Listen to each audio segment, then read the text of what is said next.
Okay, big announcement to all you ham and eggers out there, all you corporate slaves. I put a deposit on that one. That's right, Elbus. And I went to go and pay cash. I put in 2K. Man. And there you go, Elbus. There's another 2K or something. So I think about 1,700, whatever. I can't afford to give you $5, Elvis, because I'm a miserable ham and egger. Ham and egger. Anyway, stop playing with money here. So anyway, it's a Hyundai Trajet, 161,000, basically 100,000 miles on it. 2.7 litre, V6, shit. Yeah, even has a little V6 sign on the side if we look really. The V6 sign. Yeah, what's his name asks, my mechanic, he said, is it 2.7 4-cylinder or V6? And I said, I'm pretty sure it's a 4. And I realised, no, it's actually the V6. It's the same as in the Hyundai Sonata of the same era, except, according to one guy on YouTube who's actually put a new engine in one of these things, they have an extra lug or something on the sump, like a mounting lug extra on the sump on the Trajet that they don't have on the Sonata. But believe it or not, between the Sonata 2.7 V6 and the Trajet 2.7 V6, they actually have the same starting numbers for the engine number. I'm not joking. So, yeah. But anyway, she's a fairly good machine. When you first started, you get that thing where it's sort of, and then after about 20-30 seconds it goes away. My old man says sometimes that's just them, you know, oil starting to flow, starting to warm up, and sort of we turn it off for a few seconds and whatnot, and had a look at a few other things, realised the dickheads had basically no coolant in the reservoir, which you explained to them, and they said, oh, well, when we get it properly roadworthy, it'll be, you know, everybody else will do it. And I said, well, we can't drive it as it is because the bloody thing will overheat. It's just a little trickle in the bottom. So I said, just get us some water or something to put in there so we don't overheat the engine, because they're not going anywhere with it like this. So, oh, okay. So he told it off. He come back with a watering can, poured it in, and yeah, went to start it up again, and it's sort of smooth, and then occasionally just says like it, and it's got a serpentine belt, and she's quite a fucking circus of round this pulley, round that one in, boom, boom, boom, boom, boom. And the reality of the situation is that there's a couple of rollers on some of them, and beforehand I've had bearings close to failing on some of the brilliantly built Ford Falcons. They sort of, the way to do it, you actually get like one of those resin-handled screwdrivers, and you sit it on there, and you'll sort of hear like a sort of coarse sandpapering noise. So it could be one of those rollers, or it could be a friggin' alternator that's getting a bit meh. But you know, I don't think the parts for these things are worth a goddamn cracker, because the car itself, when I say $4,000, that is including a 20% stamp duty on the car, including roadworthy certificate, number plates, you know, your on-road costs, which is your 20% stamp, oh, the whole lot just taken care of for $4,000.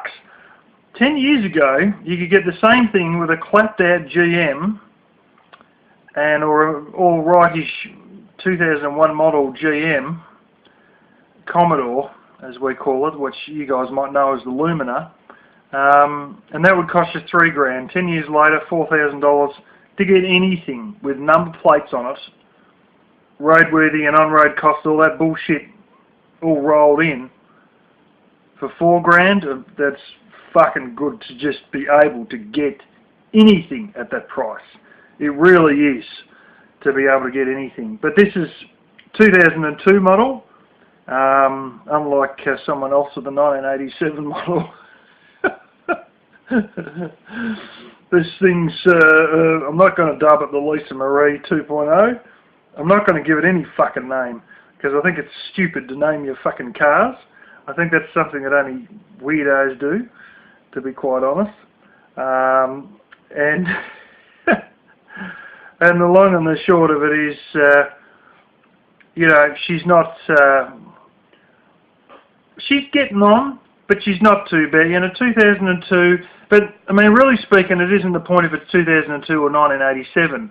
What the point is that the thing's fucking looked after and running well and going properly. And as I said, only 100,000 miles.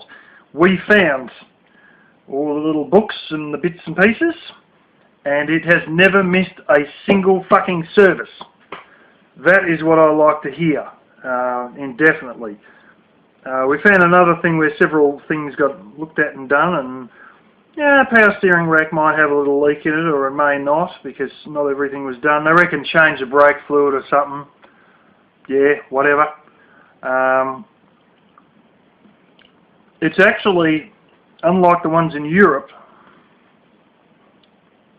Europe doesn't get this, but I think Asia, which they've got hotted up ones in Asia, Australia, and I think America, it'll definitely be California anyway, so I'm pretty certain America would have the rear air conditioning. This one has the rear air conditioning, and it works.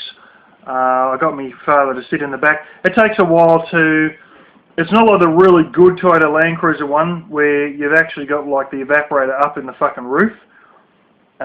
This one is like, I think it's like a tunnel system where you've probably got like the floor pan and there's like a little dip in the floor pan or a little cavity there that they have a pipe that basically runs from the dashboard right up to the rear seats. And it shoots out on the left and right side just below the window. And you've got a fan control speed thing and you can adjust the angle, it's all on that. And when I hit the button in the front that says rear AC, it'll turn it on along with whatever fan speed you've set at the back, and then I'll turn it off and the fan and everything stops down the back. It's almost like, you know, so you can set it up for babies or kids or whatever, or people who, you know, you just set your fan speed to a set speed, and it comes on whenever you hit the button, and you don't have to expect the 6-month-old to put its little hand out of the cot and you know, turn the fucking fan on. It's just as soon as you hit that button in the front, boom, it fires up to whatever speed you've left the fan at the back, but you can actually turn the fan off completely at the back. I think it's about a 4-speed fan in the back or something, and 2 vents, one left, one right. Strange thing, under the seats, the front seats, you've got like this other little vent thing. Now, I don't know if that's cold air blowing to the middle row or what's going on, really. It don't have a centre console. You have quite a bit of space in between the front 2 seats there. In fact, they've got a fire extinguisher just sitting there on the ground along with all the books. Oh yeah, I even had a cell phone, like a USB charger, sitting in the friggin' ashtray there. In terms of 12-volt plugs, this thing is frickin' amazing. You've got like air conditioning controls and that shit, then you've got like radio, then you've got one drawer that just sort of pulls out and goes in. Then you've got your ashtray one. It doesn't look like anyone's even smoked, but I mean, you know, it didn't have well, it looked fairly clean in there anyway. That was where they had the USB charger in there. And of course, the plug for the cigarette lighter. Then underneath the ashtray and the cigarette lighter plug, you got like a really big bloomin', it's not a glove box, but it might be about 1/3 the size of a glove box. Another one you can open up. Guess what? There's a 12-volt plug in that as well. Another cigarette lighter plug and a little sign to say it's rated 120 watts. So if you want, you can go and get Mr. You can't see it too well here. There's your top lid. You can go and get Mr. Carfridge and put him straight in between your front two seats there. And I'm not saying that I won't do that at some point, because, yeah, it's a nice little spot to put stuff, but the reality is that I've probably got to walk between that spot, and the Carfridge may well end up on the passenger side floor if I end up living in this thing, because that's quite a possibility. I wouldn't mind also trying to get a inverter in the passenger side floor and some sort of a decent plug, so that I can sort of, you know, just plug a bloody fridge in right next to it, because I'm going to get a dual battery system put in it. First of all, I've got to do an oil change, I've got to do a transmission oil change. This brake fluid bleed thing, I might get my mechanic to do that and just have a general look over the rest of it. Then I'll take it to, I've got to get the side windows tinted, and I'll take it to the auto electrician to do the dual battery system and all that bullshit. Not 100% sure I'm even going to have solar in it, to be honest, because with the dual battery system you don't really need it. It's front wheel drive. One thing I did notice is it sort of goes, when you go full lock, it sort of does that clonk clonk bullshit, but only when you turn it full lock. My mechanic said, oh, I shouldn't really do that, but I think it's something where, like, your universal joints are sort of being stretched to their fullest point. But yeah, she's front wheel drive. It's one of these, like, your east-west style engine and transmission underneath it. Column shift, of course. And what was I going to say? Oh, yeah, power. Oh, compared to that other blasted shit box I was driving the other day, fuck me, this thing has power. Like, I come out and fucking put the foot down, and by hell, did she fucking fly. Like, I'm not saying it's as good as me family car here, but I will say this, for a van, it is bloody good for a van. It is quite surprising for a van. You know, you put the foot down in that thing and it friggin' surges off. And I was quite happy. I was quite happy, actually, with the power of that little banger. So anyway, careful, pussy. I'm getting on my feet. Poor footy. Won't show the cats, you see her enough anyway. But there we go. Hey. Okay, I did show the cat. But anyway, on top of that, strangely enough, right at the back, you got a little bit of a gap between the back seats and the actual tailgate. Thank God they've included what I wanted to have in there, and I was going to have to make a fabric one if I didn't get it. And I still might make something. But basically it's, well, it probably doesn't really matter because I won't actually be using it. But I was intrigued to see that I did get it because not all people have them. It's like a mesh thing, almost like a cargo net thing that goes from the left side to the right side, and it sits in the back so that when you open the tailgate, all your shit doesn't like fall out and fall under the mud on the ground type thing. So you've got that mesh thing. It's sort of a twangy, elasticy mesh thing there that sits in the back. And yeah, it had that in there. The other intriguing thing, this is something you only find in 4x4s in my experience. I don't think it's that common in vans from my knowledge. I could be wrong. But I do know 4x4s have got it, and my dad's one has.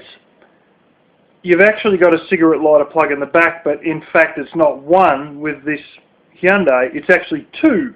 And both of those are also rated at 120 watts each. So, if you want to put the Carfridge in the back behind the last row of seats, you've got two cigarette lighter plugs there in the back. So, she's a pretty bizarre machine to come standard with 4 cigarette lighter plugs, 2 in the front and 2 in the back. And I don't really see that sort of shit on a regular basis in most vehicles. So, that's pretty good for me. It definitely works for me, having plenty of plugs for, oh, you know, a lot of these little USB bits and bobs that I may want to plug in and may want to charge. Having said that, you know, I do want to have a dual battery system and have a couple more plugs that'll plug into the second battery, so that I'm not sort of draining the starter battery. But in terms of, you know, if you're going to go somewhere on a reasonable run and you wanted to charge up a number of different things that charge off a cigarette lighter plug, well, you know, you got 4 that you can plug in without needing any double adapter or anything like that. So that's good for, you know, charging your phone and running a dash cam and all this sort of stuff that you may or may not want to do, and car fridges and all the other baloney type of things. So it's funny, you know, watching the reviews when it first come out. It's very hard to get the front seats, to get the middle seats to lift up so you can get in the back. Oh, bullshit. It's friggin' easy as. You know, the little tab just friggin' flicks right up, chunk, and you get into the back seat. It's not that big a deal. But what I'm also surprised of, and this is blasted good, is the front seat slides right forward, and I mean so far forward it's almost touching the dashboard. Like, it's just about, the bottom's just about touching the glove box. Might only be like 2 inches off the glove box or something like that. I'm not joking, it gives me 2.1 metres. Now, I was hoping and wishing that I, as a 188 centimetre male, could get 200 centimetres. So I got an extra 12 centimetres, which is like, what's that, 5 inches extra room to play with. Well, I got an extra 4 inches more than what I needed, so it comes up to 2.1 between the back seat slid forwards and the very back. So yeah, we ain't short on room. Another very intriguing feature that I really like is that the spare tyre is underneath the vehicle. Like I see on some of the pickup trucks and stuff like that, it's actually underneath the vehicle. Now, I'm going to pull that out, probably put a tow bar on. Well, there's a different thing I'm hoping to mount on the back, not a standard tow bar, but let's put it like this.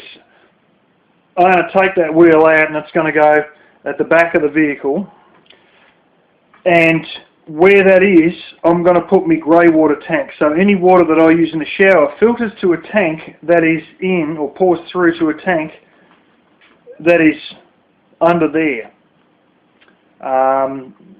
outside of the vehicle and in where that spare tyre used to be. And the little trick that my parents say is you put it on the drip. So it means that you have your shower, but then you just let it slowly drip. So it's either, if you're parked over grass, it's slowly dripping in the grass. If you're parked at the right spot, that grey water, you know, it's just your shower water, will slowly drip into the stormwater drain. Or the other way is, as you're driving to work, it just slowly just drips as you're driving there, sort of thing. And no one's the wiser.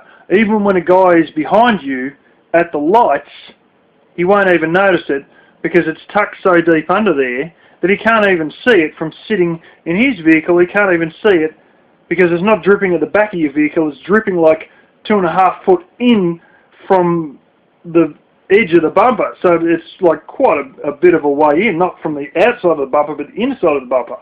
You know, so it's sort of, I'm not saying it's 3 foot, but it's getting closer to that, and it may well be that by the time I put the tap on, that I've got to lean my hand under and just turn the tap on drip.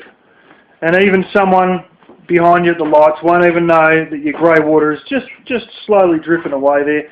And that's one of the common ways of getting rid of your grey water tanks. On top of that, my mother's been in her camping book looking up dump points, and has found all the different dump points, so that the toilet system that I'm going to put a cassette toilet in it, I'll be able to use dump points for the cassette toilet. She's got them all worked out. There's some not terribly far away at all that I could easily get to, which I find rather intriguing. So anyway, we have a lot of dump points, and they're all provided by the government, and they're all free, but there's you know, I don't have to drive from where I work, it's not a huge distance to a fairly large gas station, like a really big gas station, and that's got one, and then there's another gas station not so far away, about the same distance, that also has one, another big gas station. So I think, yeah, so instead of trying to, you know, empty this out in public toilets or whatever like that, I've got a proper, actual, official dump point for emptying RVs that I can go to, take the cap off, boom, let the cassette one go out through that, and yeah, so anyway, I'll use this channel as the main channel for any van-related stuff, because let's face it, I do a lot of talking about a lot of van-related stuff already on this channel, so I may occasionally show bits and bobs of it on my main channel, but seems this is almost becoming my main channel now, so yeah.